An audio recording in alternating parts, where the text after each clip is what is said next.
है। एक हाथ से वह उसे थामता है, दूसरे से पेंगुइन उठाता है। अचानक उसकी माँ आ जाती है। दोस्त ने बताया था कि वह किसी लड़की के साथ प्राइवेट डिनर पर गया है, इसलिए वह खुद देखने आ गई। हाय क्यों ज्यादा समझाना नहीं चाहता, इसलिए झूठ बोल देता है कि डोही उसकी गर्लफ्रेंड है। उसकी माँ डोही को अपनी नई किताब देती है और कहती है कि वह उससे फिर मिलना चाहती है। गाड़ी में बैठते वक्त हैक्योंग सोचता है कि डोही ने उसे झूठ बोलने की वजह क्यों नहीं पूछी, लेकिन डोही अपने वादे पर कायम रहती है। वह कहती है कि वह उसकी निजी जिंदगी के बारे में कुछ नहीं पूछेगी, लेकिन अगर वह कुछ कहना चाहे तो वह सुनने को तैयार है। सुबह उठकर डोही को याद आता है कि उसने उसे गले लगाया, फिर नशे में उसकी बाहों में गिर गई। उसे एहसास होता है कि वह सीमा पार कर चुकी है। वह उलझन में भी है और थोड़ा सा भावुक भी। कंपनी में चेह्युक डोही के साथ प्रोग्राम करना चाहता है। वह नोयुन को भी बुलाता है। नोयुन अपनी खूबसूरत शक्ल की वजह से वह एक इंटरनेट सेलिब्रिटी थी, लेकिन डोही उनके साथ प्रोग्राम शूट नहीं करना चाहती थी। नोयुन ने वादा किया कि वह पहले एपिसोड को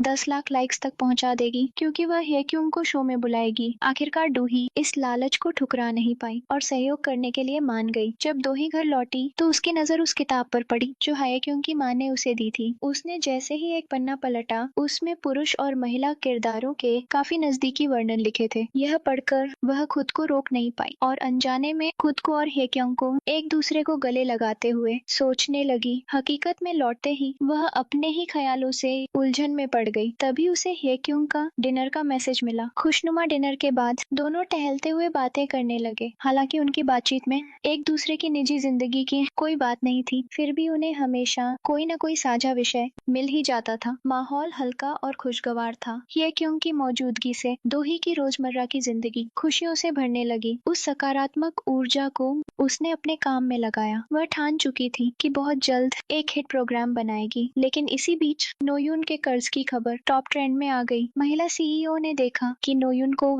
जनता की आलोचना झेलनी पड़ रही है। इस नकारात्मक माहौल में उसने डोही से कहा कि आने वाली रिकॉर्डिंग तुरंत रद्द कर दी जाए। डोही ने बहस की कि कर्ज नोयुन की मां पर है तो जनता की नफरत का बोझ नोयुन पर डालना गलत है। इसलिए डोही और जेहुक खुद नोयुन से मिलने गए। उन्होंने वादा किया कि प्रोग्राम तय योजना के अनुसार जरूर शूट होगा। उन्होंने चाहा कि नोयुन मानसिक रूप से ज्यादा प्रभावित न हो। हैक्योंग ने भी यह खबर पढ़ी। चिंता में आकर वह नोयुन को तसल्ली देने गया। नोयुन ने इसी मौके पर उसे प्रोग्राम में शामिल होने को कहा, क्योंकि जनता की आलोचना के कारण वह न जिम जा पा रही थी और न ही किसी और शो का निमंत्रण मिल रहा था। अपनी छवि सुधारने के लिए उसे डोही के शो की जरूरत थी, इसलिए उसे हैक्योंग की मदद चाहिए थी। हैक्योंग को यह जानकर झटका लगा कि इतने सालों बाद भी नोयुन सिर्फ अपने करियर और फायदे के बारे में ही सोच रही है। उसे लगा कि उसने बेवजह चिंता की थी और वह गुस्से में वहां से चला गया। इस समय हैक्योंग सच में डोही से मिलना चाहता था, लेकिन उसे उनका समझौता याद आ गया कि वे निजी बातों पर चर्चा नहीं करेंगे, इसलिए उसने अपने मन को रोक लिया। उधर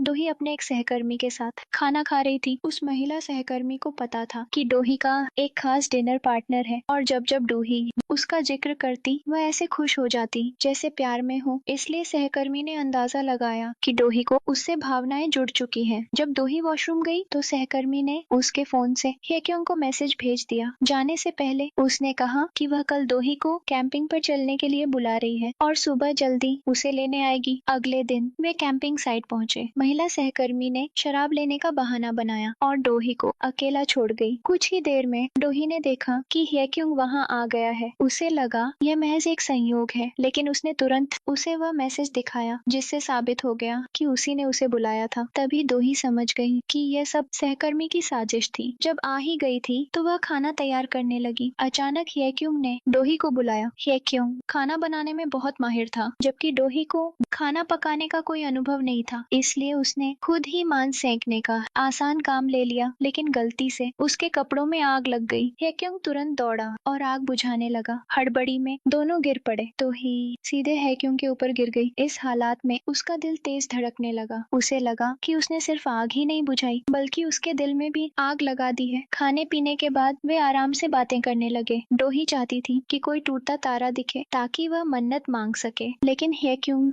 शांत ही रहा। यह देखकर उसने पूछा कि वह उसकी मन्नत को लेकर उत्सुक क्यों नहीं है। उसने जवाब दिया कि निजी बातों में दखल न देना उनका तय किया हुआ नियम है। सोही को थोड़ा बुरा लगा। उसने तुरंत कहा कि अब उनका डिनर पार्टनरशिप खत्म कर देनी चाहिए। उसने मान लिया कि वह नियम तोड़ चुकी है और हद पार कर गई है। हे क्यों एक पल के लिए घबरा गया।